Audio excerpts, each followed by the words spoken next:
Hello again. We're reading from the Complete Jewish Bible, which is a translation of the Hebrew Bible. Deuteronomy chapter 6, verses 4 through 9, Shema. Hear, Israel, Adonai our God, Adonai is one, and you are to love Adonai your God with all your heart, all your being, and all your resources. These words which I am ordering you today are to be on your heart, and you are to teach them carefully to your children. You are to talk about them when you sit at home, when you're traveling on the road, when you lie down, and when you get up. Tie them on your hand as a sign. Put them at the front of a headband around your forehead, and write them on the doorframes of your house and on your gates. Matthew chapter 6, verses 9 through 14, the Lord's Prayer. Our Father in heaven, may your name be kept holy. May your kingdom come. Your will be done on earth as in heaven. Give us the food we need today. Forgive us what we have done wrong, as we too have forgiven those who have wronged us.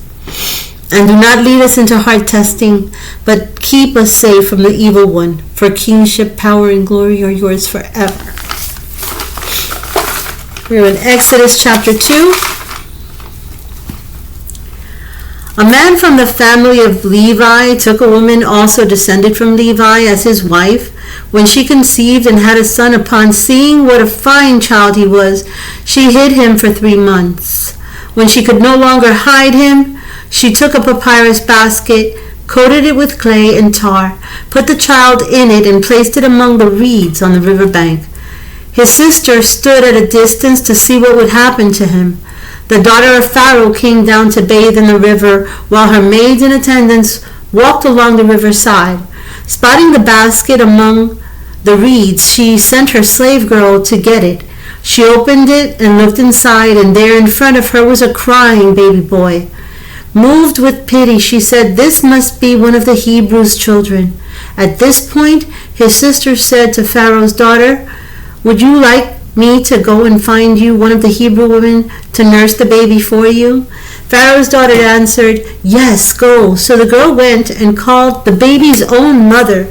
Pharaoh's daughter told her, "Take this child away and nurse it for me, and I will pay you for doing it." So the woman took the child and nursed it. Then, when the child had grown some, she brought him to Pharaoh's daughter, and she began to raise him as her son. She called him Moses, pulled out, explaining, "Because I pulled him out of the water." One day, when Moses, was a grown man, he went out to visit his kinsmen, and he watched them struggling at forced labor. He saw an Egyptian strike a Hebrew, one of his kinsmen. He looked this way and that, and when he saw that no one was around, he killed the Egyptian and hid his body in the sand. The next day he went out and saw 2 Hebrew men fighting with each other. To the one in the wrong, he said, Why are you hitting your companion?" He retorted, "Who appointed you ruler and judge over us? Do you intend to kill me the way you killed the Egyptian?" Moshe became frightened. Clearly, he thought, the matter has become known. When Pharaoh heard of it, he tried to have Moshe put to death. But Moshe fled from Pharaoh to live in the land of Midian. One day, as he was sitting by a well, the 7 daughters of the priest of Midian came to draw water. They had filled the troughs to water their father's sheep, when the shepherds came and tried to drive them away. But Moshe got up and defended them. Then he watered their sheep. When they came to Reuel, their father, he said, "How come you're back so soon today?" They answered, "An Egyptian rescued us from the shepherds. More than that, he drew water for us and watered the sheep."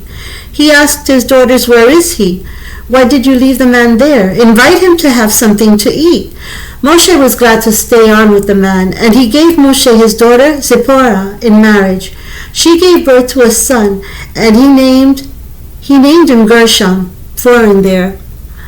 For he said, "I have been a foreigner in a foreign land." Sometime during those many years the king of Egypt died, but the people of Israel still groaned under the yoke of slavery, and they cried out, and their cry for rescue from slavery came up to God. God heard their groaning, and God remembered his covenant with Abraham, Isaac, and Jacob. God saw the people of Israel, and God acknowledged them. 1 Samuel chapter 7. So the men of Kiriath Jearim came and brought back the ark of Adonai. They took it to the home of Abinadab on the hill and appointed his son Eleazar to guard the ark of Adonai. From the day that the ark arrived in Kiriath Jearim, a long time elapsed. 20 years in all, the people of Israel yearned for Adonai. Shemuel addressed all the people of Israel. He said, if you're returning to Adonai with all your heart, then be done with the foreign gods and Ashtaroth that you have with you, and direct your hearts to Adonai. If you will serve only him, he will rescue you from the power of the Philistine. So the people of Israel banished the Baalim and the Ashtaroth, and served only Adonai. Shemuel said, gather all Israel to Mitzpah, and I will pray for you to Adonai. So they gathered together at Mitzpah, drew water, and poured it out before Adonai, fasted that day, and said there, we have sinned against Adonai. Shemuel began serving as judge over the people of Israel at Mitzpah. When the Philistine heard that the people of Israel had gathered together at Mitzpah, the leaders of the Philistine marched up against Israel. And when the people of Israel heard about this, they were afraid of the Philistine. The people of Israel said to Shemuel, do not stop crying out to Adonai our God for us, to save us from the power of the Philistine. Shemuel took a baby lamb and offered it as a whole burnt offering to Adonai. Then Shemuel cried to Adonai for Israel, and Adonai answered him. As Shemuel was presenting the burnt offering, the Philistine advanced to attack Israel. But this time Adonai thundered violently over the Philistine, throwing them into such confusion that they were struck down before Israel. The men of Israel went out from Mitzpah, pursuing the Philistine and attacking them all the way to Beit Kar. Shemuel took a stone, placed it between Mitzpah and Shen, and gave it the name Even Ezer, stone of help, explaining, Adonai has helped us until now. Thus the Philistines were humbled so that they no longer entered Israel's territory, and the hand of Adonai was against the Philistine as long as Shemuel lived. The cities between Ekron and Gat, which the Philistine had captured from Israel, were restored to Israel, and Israel rescued all this territory from the power of the Philistine. There was also peace between Israel and the Amorites. Shemuel continued in office as judge of Israel as long as he lived. Year by year, he would travel in a circuit that included Beit El, Gilgal, and Mitzpah. And in all these places he served as judge over Israel. Then he would return to Ramah, because that's where his home was, and he would judge Israel there too. He also built an altar there to Adonai.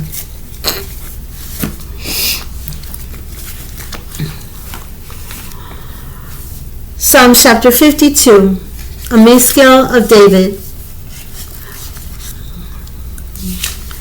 When Doeg from Edom came and told Shaul, David has arrived at the house of Achimelech. Why do you boast of your evil, you tyrant, when God's mercy is present every day? Your tongue, as sharp as a razor, plots destruction and works deception. You love evil more than good, lies rather than speaking uprightly. You love all words that eat people up, you deceitful tongue. This is why God will strike you down, seize you, pluck you from your tent, and uproot you from the land of the living. The righteous will see and be awestruck. They will jeer at him, saying, this fellow would not make God his refuge, but trusted in his own great wealth, relying on his evil plots. But I am like a leafy olive tree in the house of God. I put my trust in the grace of God forever and ever. I will praise you forever for what you have done, and I will put my hope in your name, for this is what is good in the presence of your faithful.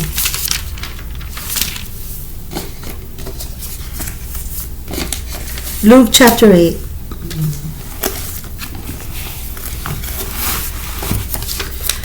After this, Joshua traveled about from town to town and village to village, proclaiming the good news of the kingdom of God. With him were the 12 and a number of women who had been healed from evil spirits and illnesses. Miriam, called Magdalene, from whom 7 demons had gone out, Jochanan, the wife of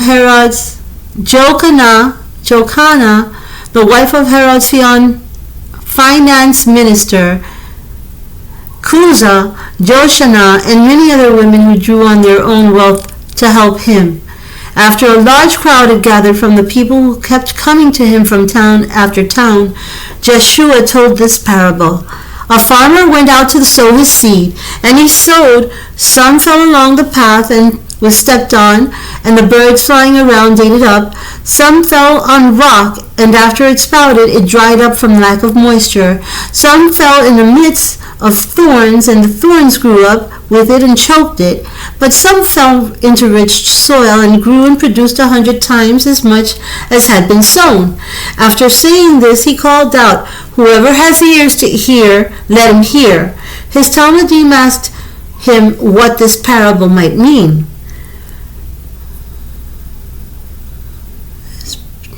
And he said, "To you it has been given to know the secrets of the kingdom of God, but the rest are taught in parables so that they may look but not see, and listen but not understand. The parable is this. The seed is God's message. The ones along the path are those who hear, but then the adversary comes and takes the message out of their hearts in order to keep them from being saved by trusting it. The ones on rock are those who, when they hear the word, accept it with joy, but these have no root. They go on trusting for a while, but when a time of testing comes, they apostatize. As for what fell in the midst of thorns, these are the ones who hear, but as they go along, worries and wealth and life's gratifications crowd in and choke them, so that their fruit never matures. But what fell in rich soil, these are the ones who, when they hear the message, hold on to it with a good receptive heart, and by persevering, they bring forth a harvest. No one who has little lamp covers it with a bowl or puts it under a bed. No, he puts it on a stand so that those coming in may see the light. For nothing is hidden that will not be disclosed, nothing is covered up that will not be known and come out into the open. Pay attention, then, to how you hear. For anyone who has something will be given more, but from anyone who has nothing, even what he seems to have will be taken away. Then Joshua's mother and brothers came to see him, but they could not get near him because of the crowd. It was reported to him, "Your mother and your brothers are standing outside and want to see you." But he gave them this answer, "My mother and brothers are those who hear God's message and act on it." One day Joshua got onto a boat with his Talmudim and said to them, "Let us cross to the other side of the lake." So they set out, and as they were sailing, he fell asleep. A windstorm came down on the lake, so that the boat began to fill up with water, putting them in great danger. They went and woke him, saying, "Rabbi, Rabbi, we're about to die." He woke up, rebuked the wind and the rough water, and they calmed down so that it was still. Then he said to his Talmudim, "Where is your trust?" Awestruck, they marveled, asking one another, "Who can this be that he commands even the wind and the water, and they obey him?" They sailed on and landed in the region of Gerasenes, which is opposite the Galil. As Joshua stepped ashore, a man from the town who had demons came to him. For a long time he had not worn clothes, and he lived not in a house but in the burial caves. Catching sight of Joshua, he screamed, fell down in front of him, and yelled, "Joshua, son of God, Ha Elyon, what do you want with me? I beg you, do not torture me." For Joshua had ordered the unclean spirit to come out of the man. It had often taken hold of him. He had been kept under guard, chained hand and foot, had but had broken bonds and been driven by the demons into the desert. Joshua asked him, "What is your name?" "Legion," he said, because many demons had entered him. They begged Joshua not to order them to go off into the bottomless pit. Now there was a herd of many pigs feeding on the hill, and the demons begged him to let them go into these pigs. So he gave them permission. The demons came out of the men and entered the pigs, whereupon the herd rushed down the hillside into the lake and were drowned. When the swineherd saw what had happened, they fled and told it in the town and in the country, and the people came out to see for themselves. They came to Joshua and found the man out of whom the demons had gone, sitting, dressed and in his right mind, at the feet of Joshua, and they were frightened. Those who had seen it told how the formerly demonized man had been delivered. Then all the people of the Gerasene district asked him to leave, for they had been seized with great fear. So he boarded the boat and returned. The man from whom the demons had gone out begged that he might go with him, but Joshua sent him away, saying, "Go back to your home and tell how much God has done for you." He went away proclaiming throughout the whole town how much Joshua had done for him. When Joshua got back, the crowd welcomed him, for they were all expecting him. Then there came a man named Jair, who was president of the synagogue. Falling at Joshua's feet, he pleaded with him to come to his house, for he had an only daughter about 12 years old, and she was dying. As he went with the crowds on every side virtually, choking him, a woman who had a hemorrhage for 12 years and could not be healed by anyone, came up behind him and touched his tzitzit, the tzitzit on his robe. Instantly her hemorrhaging stopped. Joshua asked, "Who touched me?" When they all denied doing it, Kepha said, "Rabbi, the crowds are hemming you in and jostling you." But Joshua said, "Someone did touch me, because I felt power go out of me." Seeing she could not escape notice, the woman, quaking with fear, threw herself down before him and confessed in front of everyone why she had touched him and how she had been instantly healed. He said to her, "My daughter, your trust has saved you. Go in peace." While Joshua was still speaking, a man came from the synagogue's president's house. "Your daughter has died," he said. "Do not bother the rabbi anymore." But on hearing this, Joshua answered him, "Do not be afraid. Just go on trusting, and she will be made well." When he arrived at the house, he did not allow anyone to go in with him except Kepha, Jochanan, Jacob, and the child's father and mother. All the people were wailing and mourning for her, but he said, "Do not weep. She has not died. She is sleeping." They jeered at him, since they knew she had died. But he took her by the hand, calling out, "Little girl, get up." And her spirit returned.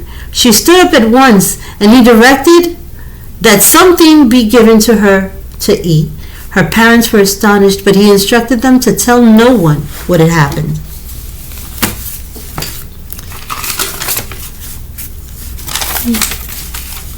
Numbers chapter 6, verses 24 through 26. May Adonai bless you and keep you. May Adonai make his face shine upon you and show you his favor. May Adonai lift his face toward you and give you his shalom. Thank you again for joining us. Until next time, shalom.